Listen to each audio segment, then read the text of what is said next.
ਐਵੇਂ ਉੱਤੇ ਨਾਰੇ ਲੱਗਦੇ ਆ ਸ਼ਹਿਰ ਛੱਡ ਦੇਸ਼ ਨੇ ਸਪੋਰਟਾਂ ਵਿੱਚ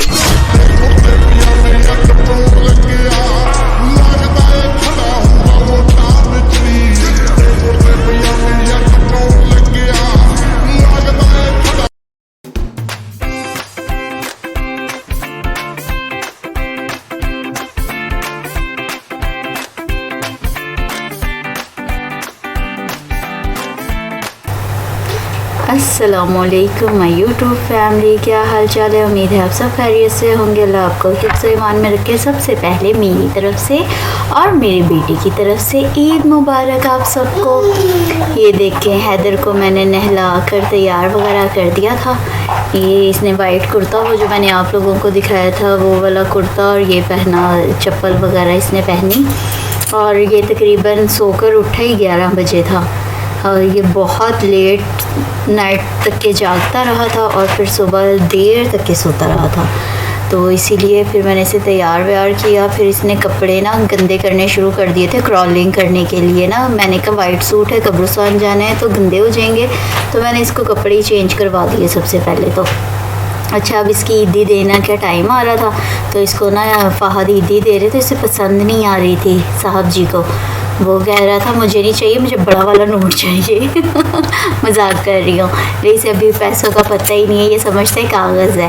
ये उठा कर फेंक रहा था। हम लोग इसे ईदी दे रहे थे लेकिन ये फेंक रहा था। मतलब हैदर आपको पसंद नहीं आ रही है।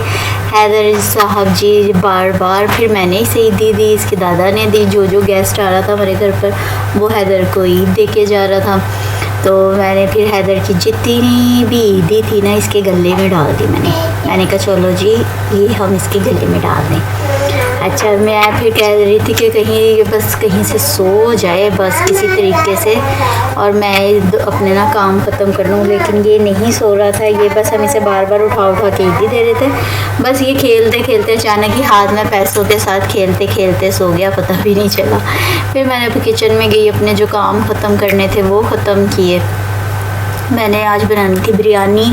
चले मैं आपके साथ शेयर करती हूँ अपनी बिरयानी की रेसिपी। मैं अपने घर के मसाले ज़्यादा यूज़ करती हूँ, मैं बाहर के मसाले नहीं यूज़ करती।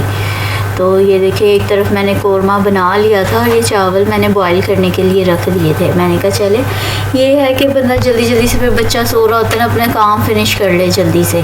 फिर मैंने कोरमा बना लिया एक तरफ मैंने चावल बॉईल करने के लिए रख दिए। मैंने कहा चलें जी, तय वह लगा करना उसे दम पे रख के अपना फिर नहा कर तैयार होकर फिर गेस्ट भी आ रहे थे मिलने के लिए, इस वजह से तो मेरा काम बीच में ही अधूरे ही थे सारे, कभी इधर कभी उधर। फिर मैंने जल्दी से इसकी तय लगा के मैंने इसको दम पे रखा। और दम पे रखने के बाद फिर मैं चली गई मैं तैयार होने के लिए। मैंने कहा चलिए, अब हैदर तो सो ही रहा है, चले मैं भी तैयार ही हो जाऊँ अब जल्दी से। मैं नहा कर तैयार होकर फिर मैं दम लगा कर चली गई थी। और फिर जब मैं वापसी आई हूँ तो ये माशाल्लाह से इसकी लुक थी फ़ाइनल, और बहुत टेस्टी बनी थी। और मैं ज़्यादा हरी मिर्चों का इस्तेमाल करती हूँ, लाल मिर्चों का कम इस्तेमाल करती हूँ।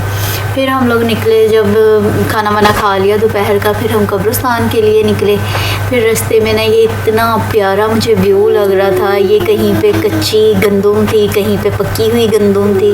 तो मैंने कहा चलें जी इसकी वीडियो बनाते हैं हम लोग और आप लोगों को दिखाते हैं। तो इतनी प्यारी लग रही थी, और कुछ इसमें से खुशबू आ रही थी, बड़ी प्यारी खुशबू आ रही थी इसकी गंदुम की। तो हमने रास्ते की बनाई। मैंने कहा चलें रास्ते की बनाती हूँ, आप लोगों को दिखाती हूँ। फिर हम लोग अपने यानी कि बहुत वो करते काफ़ी दूर है हमारा कब्रिस्तान ना, वो काफ़ी दूर है, कम से कम 1 घंटा लगता है। तो मैं फिर हैदर भी कभी इधर कभी उधर, कभी मेरे पास कभी अपने बाबा के पास, बस इसी तरीके से हम कब्रिस्तान पहुँचे।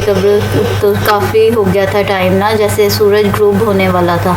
तो मैं तो बाहरी सड़क पर खड़ी हो गई थी। तो फ़हद जाकर वो कब्रिस्तान पर जो फूल वगैरह थे वो डाल कर आ गए, फातिहा पढ़ कर आ गए। तो आते हुए फिर मगरिब का टाइम हो गया। ये व्यू इतना प्यारा लग रहा था, बहुत प्यारा। चलें जी, आप अपनी दुआओं में हमें याद रखिएगा। इंशाल्लाह नेक्स्ट व्लॉग में मुलाकात होगी। अल्लाह हाफ़िज़।